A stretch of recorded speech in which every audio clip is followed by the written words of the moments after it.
Okay जी प्यारे बच्चों, welcome back. मैं कोशिश करता हूँ कि आप इस मीटिंग को ख़त्म होने से पहले क्लास ख़त्म कर दूँ।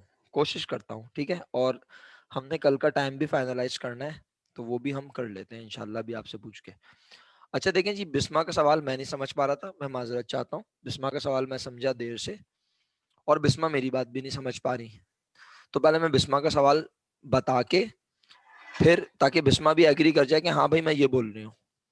बिस्मा कह रही है कि आपने इससे पहले सवालात में हमें डेप्रिसिएशन की पहचान ये बताई कि अलाउंस फॉर डेप्रिसिएशन लिखा होगा पिछले साल या साल के पहले दिन, और वो साल के आखिरी दिन बढ़ता हुआ नजर आ रहा होगा, तो हम कहेंगे डेप्रिसिएशन रिकॉर्ड हुआ होगा। ऐसे ही बोल लियो ना बिस्मा, यस और नो?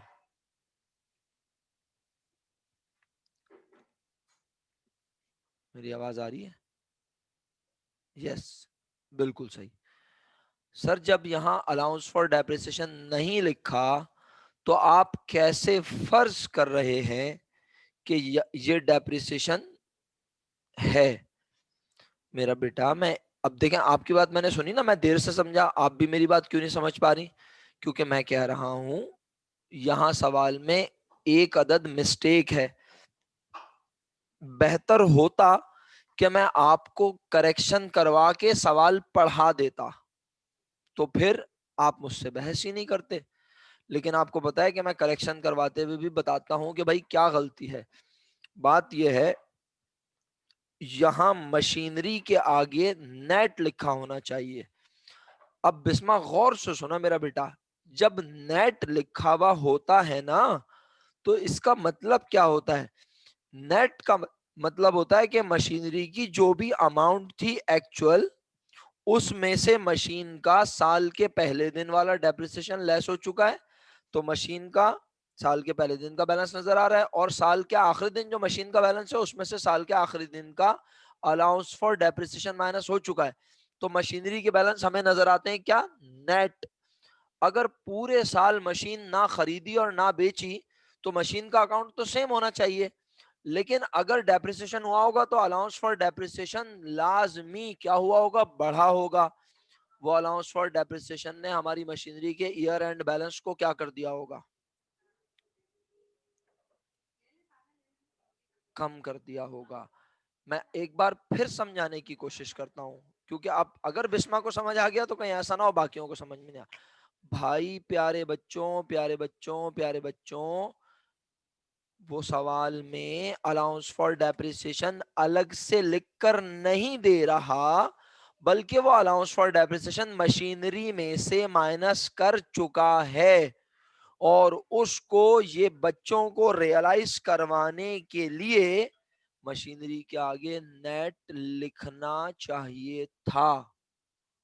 मशीनरी के आगे नेट लिखना चाहिए था। मेरी बात समझ आ रही है आप लोगों को या नहीं?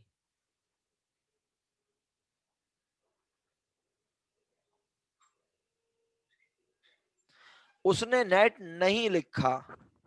अच्छा, मैं बजिद क्यों हूं यार अपनी बात पे? मैं होता कौन हूं कि मैं किसी चीज को अपनी मर्जी से मनवा दूं और कहलवा दूं? आप जो बहस कर रहे हैं, मुझे बहुत खुशी है कि आप बहस कर रहे हैं। सर अगर नेट ना लिखा हो, जैसे कि नहीं लिखा, तो अगर मैं इसे सेल समझ लूं, सेल समझ लूं, तो मेरा फिर आपसे सवाल यह है, अगर आप इसको सेल समझेंगे, तो लाजमी सवाल में नीचे वो कम से कम एक जुमला लिख कर देगा कि ड्यूरिंग द ईयर हमने मशीनरी को बेचा है। या तो ज्यादा पे बेचने में बता रहा होगा, या कम पे बेचने में बता रहा होगा। और अगर कुछ नहीं बता रहा, बस ये लिख रहा है ड्यूरिंग द ईयर हमने मशीनरी बेची है, तो मैं जितने का डिक्रीज नजर आएगा, एग्जैक्ट उतनी अमाउंट से समझ लूंगा कि मशीनरी मेरे पास से चली गई, बिक गई। समझ आ रही है या अभी भी नहीं आ रही? यानी नीचे लिखना जरूरी है उसका। सर नीचे नहीं लिखा तो क्या हुआ, हम खुद ही समझ जाएंगे बेचा है?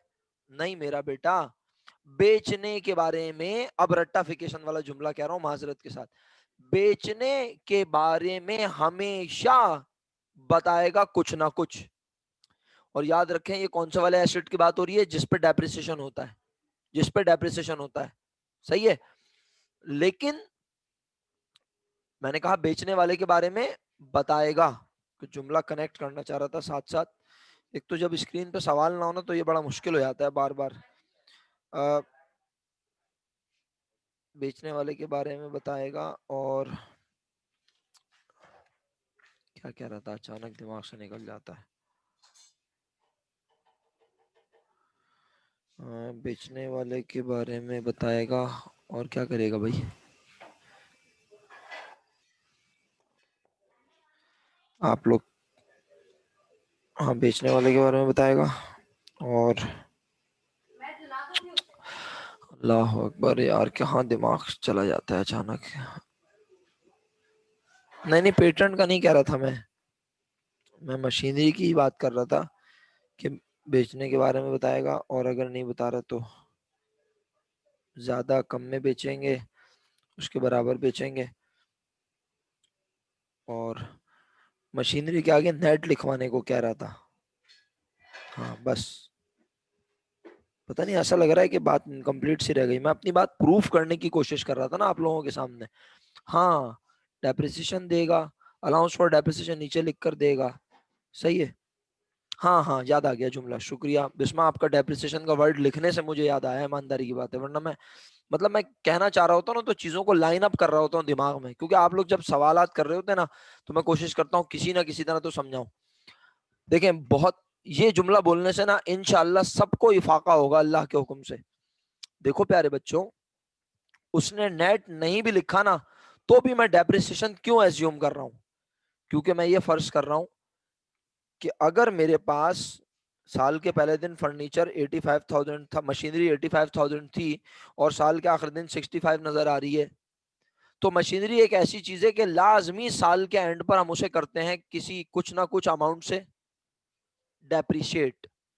अगर नीचे एडिशनल इंफॉर्मेशन में अपना सेल का जिक्र नहीं है तो इट इज अंडरस्टूड कि जब कुछ ना बताए और अलाउंस फॉर डेप्रिसिएशन का अकाउंट भी नजर नहीं आ रहा, तो मैं कहूंगा इसका मतलब है उसने अलाउंस फॉर डेप्रिसिएशन के अकाउंट को मशीन के अकाउंट में से ऑलरेडी लेस कर दिया है, और मशीन के कम होने की वजह डेप्रिसिएशन ही है। ये मैं जुमला बोलना चाह रहा था, बताएं कुछ समझ में आया मैंने क्या कहा। यानी मशीनरी के कम, मशीनरी एक ऐसा एसेट है ना, लाजमी हम उसे हर साल के एंड पे क्या करते हैं, डेप्रिशिएट। अब अलाउंस फॉर डेप्रिसिएशन का अकाउंट का ना नजर आना, ये तो लम्हे फिक्रिया है ना। तो हमने कहा इसका मतलब है ये भी तो चांस है। वैसे तो मैं कह रहा हूं एज ए स्टूडेंट हमें ये ख्याल करना, पेपर बनाने वाले को चाहिए कि वो नेट लिखे, लेकिन एज ए स्टूडेंट हम भी तो ये सोच सकते हैं कि भाई फर्नीचर का अकाउंट अगर कम हो रहा है, हाँ अगर अलाउंस फॉर डेप्रिसिएशन नीचे होता बिस्मा, अगर अलाउंस फॉर डेप्रिसिएशन नीचे होता मेरा बेटा, वो बढ़ता हुआ नजर आता, हम कहते हैं डेप्रिसिएशन रिकॉर्ड हो रहा है, और ऊपर फर्नीचर या मशीनरी अगर कम होती हुई नजर आती, फिर मैं लाजमी कहता सेल हो रही है, और उस सेल के बारे में नीचे लिखा हुआ होता। बार बार बोल रहा हूँ ये बात, और अभी आगे जब सवाल पढ़ाऊंगा ना इंशाल्लाह तो आने वाले वक्त में ये बात प्रूव हो जाएगी। बस मेरा ख्याल है इनफ हो गया इस पे है बहस। अब मुझे बताएं आप लोग कहाँ पहुंचे हैं। मैं तो इधर ही फंस गया इस जुमले पे। तो डेप्रिसिएशन एक्सपेंस मेरे हिसाब से तो हुआ, और नेट इनकम के नीचे सब बच्चे non fund item depreciation expense लिखें। 20,000 ये इत्तेफाक से, ये कुछ और है।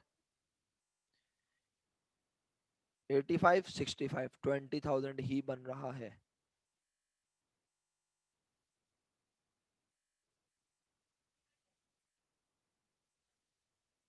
बिस्मा कह रही है पूरा फंड स्टेटमेंट बना लिया आपने, इतना पकाया है हमें, बड़ी माजरत चाहता हूँ बेटा, लेकिन किसी बात पे जब आप कंफ्यूज हो जाते हैं ना, और अगर आप मेरी बात जबरदस्ती मान लें तो वहां से मेरा पढ़ाना बेकार हो जाता है।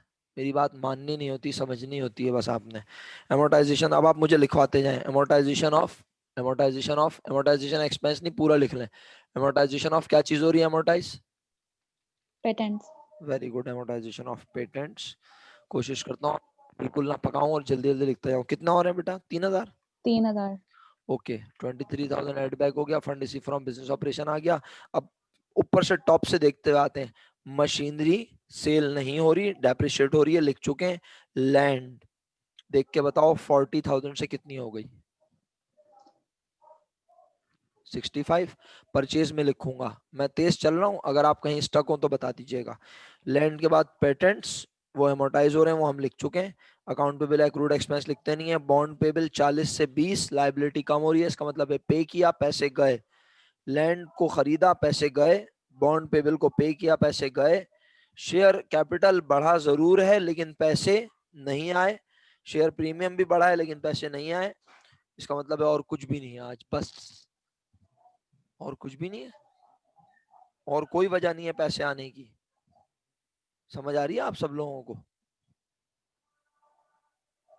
तो fund receive from business operation ही, fund receive from business operation ही क्या है?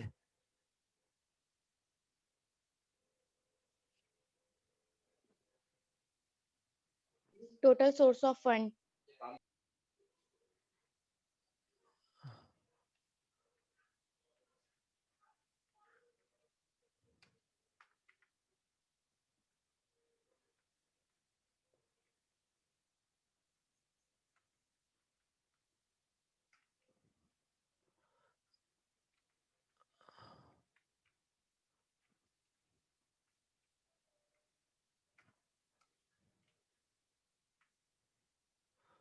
ताकि आप परेशान ना हो इसलिए लिख दिया ऐसे, टोटल सोर्सेज ऑफ फंड। ठीक है, उसके बाद यूजेस ऑफ फंड पर आ गए। पहला कैश डिविडेंड, कितना कैश डिविडेंड है? 15,000। परचेज ऑफ मशीनरी तो नहीं हुई, इसमें नंबर ना लिखें, ऐसे लिख दें। Cash dividend, purchase of land है ना, परचेज ऑफ यस लैंड है ना सर। प्यारे बच्चों? कितनी है मेरा बेटा? 25,000। 25,000। और क्या है मेरा बेटा? Payment of, cash debit. Payment of bonds payable bond payable 20,000। 20,000। 60,000। Total application of fund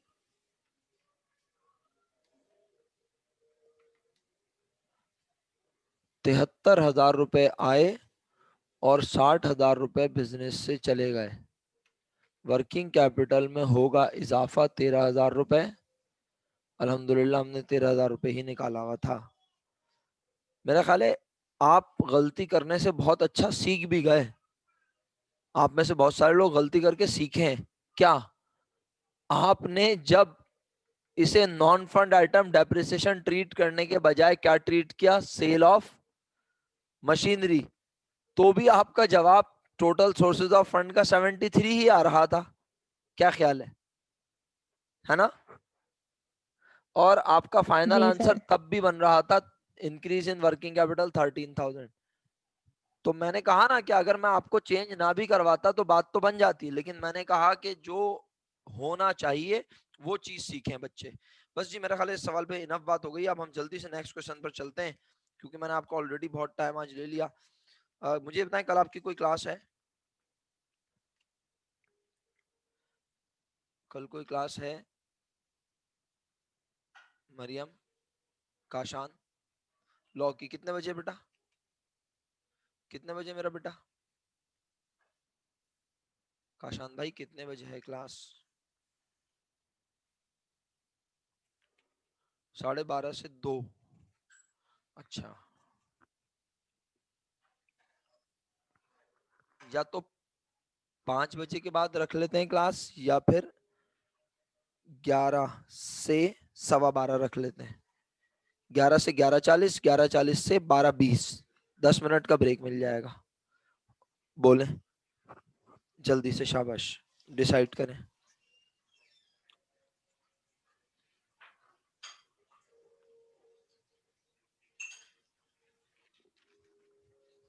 11 से 12 कर लें?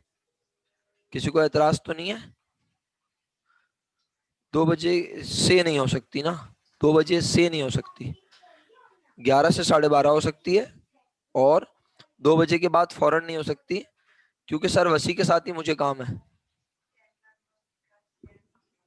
हाँ, तो फिर मैं शाम को ले सकता हूँ क्लास, फिर मैं किसी भी वक्त जब फिजिबल होगा मैं बता दूंगा आपको। मैं वही अर्ज कर रहा हूँ, मेरा सर वसी के साथ ही काम है। हो सकता है कि अभी सर वसी से पूछूंगा, अगर सर वसी ने बोल दिया कि सर क्लास से पहले वो काम निपटा लेते हैं, तो फिर हो सकता है कि मैं आप लोगों को मैसेज करके बोलूं कि भाई सर वसी की क्लास के बाद पढ़ाऊंगा। फिर आप सर्वसी की क्लास के बाद जब बोलेंगे 3 बजे, 4 बजे, 5 बजे, 6 बजे, 8 बजे, 9 बजे रात, तो मैं कर लूंगा। लेकिन क्योंकि क्लास के बाद तय हुआ हुआ है काम, तो क्लास से पहले मैं क्लास ले लूं, फिर उसके बाद ऐसा ना हो कि अचानक मुझे जाना पड़े और मैं बोलूं बच्चों अभी नहीं पढ़ा रहा, फिर आप रुके हुए होंगे। और कल की क्लास हमारी एक रेगुलर क्लास की तरह है, जो हम यस्टरडे की क्लास को कंपनसेट करेंगे। तो मैं चाह रहा हूँ प्रॉपर हो वो क्लास। 2 यूनिट लूंगा 40-40 मिनट्स के, सीधे सीधे बस। तो फिर कल 11 बजे तय है, सही है सब बच्चों से। और अगर खुदा ना खास्ता टाइम चेंज हुआ तो मैं आपको आज रात को मैसेज करके सोऊंगा, बता के सोऊंगा, या सुबह बता दूंगा। 11th आवर भी बता सकता हूँ कि भाई मुझे, क्योंकि मैं डिपेंडेंट हूँ किसी का। जैसे आपको पता चलेगा क्या अभी सर इमरान की क्लास होगी तो आप आ जाएंगे, इस तरह मैं डिपेंडेंट हूँ कल सर वसी का। तो उनसे बात करके फिर मैं बता दूंगा। काशान भाई, मैं यही अर्ज कर रहा हूँ, कोशिश कर लेना, मुनासिब कर लेना, थोड़ा सा कोई एक आध यूनिट ले लेना, कुछ कर लेना, सही है। क्योंकि देखो ना बेटा, एक एक बच्चे को एकोमोडेट करने के चक्कर में फिर बड़े मसले मसाइल होते हैं। 2 बजे के बाद जो है, अगर मेरी फिजिबिलिटी बन रही हो कि मैं 2 बजे के बाद रख लूंगा, आप परेशान नहीं हो। 2 बजे के बाद भी बच्चे पढ़ सकते हैं, मुझे पता है। लेकिन अभी फिलहाल 11 बजे बोल दिया मैंने, सही है। ओके, शुक्रिया आप लोगों का। आप कल 11 तक क्या कर लें, फुली अप्रिशिएटेड नहीं।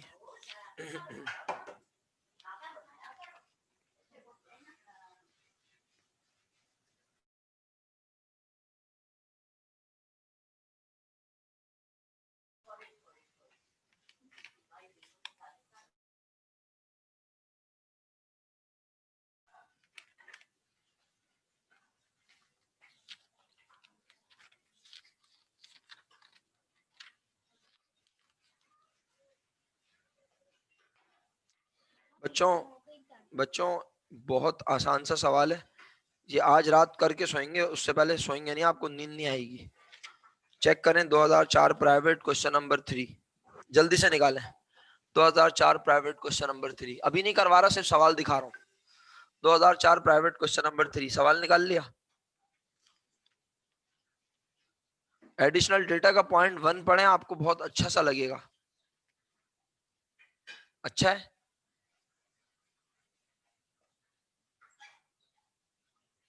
अच्छा है ना, ओके। और रिक्वायर्ड 1 आता है,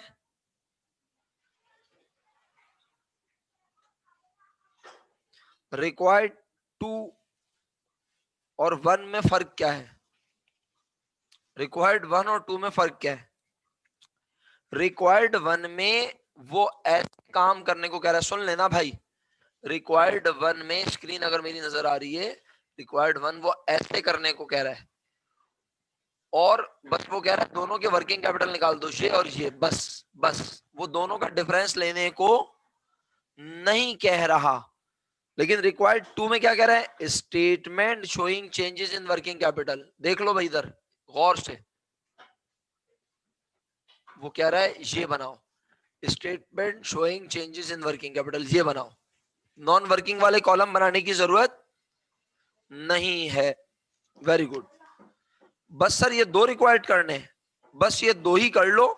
फंड स्टेटमेंट इस सवाल में नहीं बनाना। आसान है ये काम, कर सकते हो।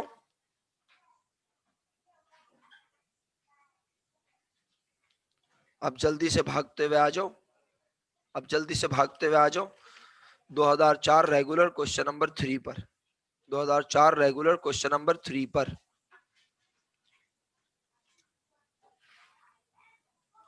जी, पहुंच गए? पहुंच गए। 2004 regular question number 3, additional data का पॉइंट नंबर 1 पढ़ो। अच्छा लग रहा है?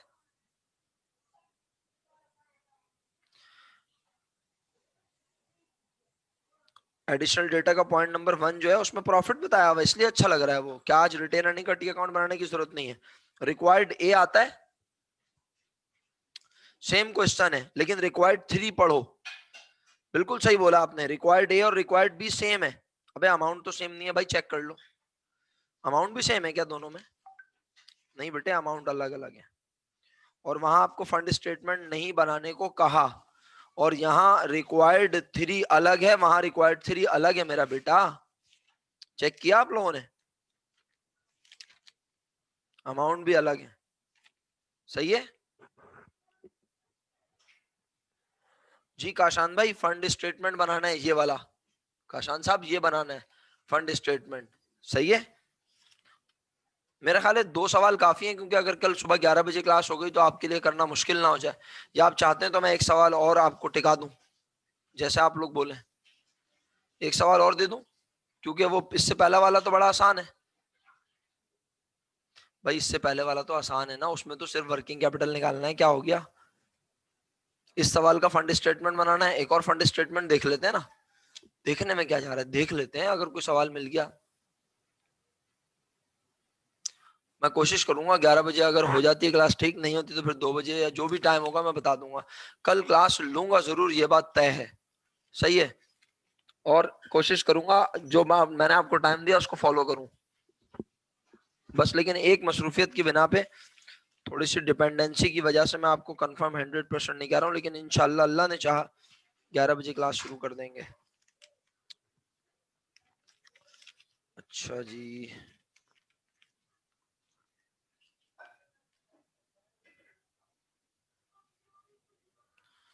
चलें एक काम ये करते हैं, चलें जी, ज्यादातर लोग बोल रहे हैं कि नहीं दें सर काम, सिर्फ एक बेचारी वर्दा है वो बोल रही है दे दें, तो चलें फिर, माफ किया। आप लोग इतना काम कर लें, फिर कल इंशाल्लाह मैं आपको पेट भर के काम देता हूँ, या फिर मैं आपको कल कुछ डिफरेंट पढ़ाऊंगा सुबह।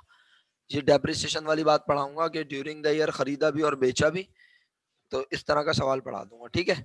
फिर आज यहीं पे मीटिंग खत्म करते हैं, कल इंशाल्लाह आप लोगों से मुलाकात हो रही है। ये काम कोशिश करें कर लें ताकि थोड़ी कमांड बन जाए। सही बार बच्चों, किसी को कुछ पूछना है तो पूछ लें, वरना मेरी तरफ से फी अमानिल्लाह, अस्सलामु अलैकुम व रहमतुल्लाहि व सर बरकातहू। जी बेटा बोले प्लीज। जी Mariyam please. Sir physical class कब से स्टार्ट हो रही है? हाँ ये अच्छा सवाल है, फिजिकल क्लास ये तो आप सबसे मिलके मुझे बात करनी है। अब कल ही कर लूंगा, क्योंकि अब पता नहीं कौन चला गया क्लास से। एमन बिस्मा अरीशा गई है, अच्छा हाँ।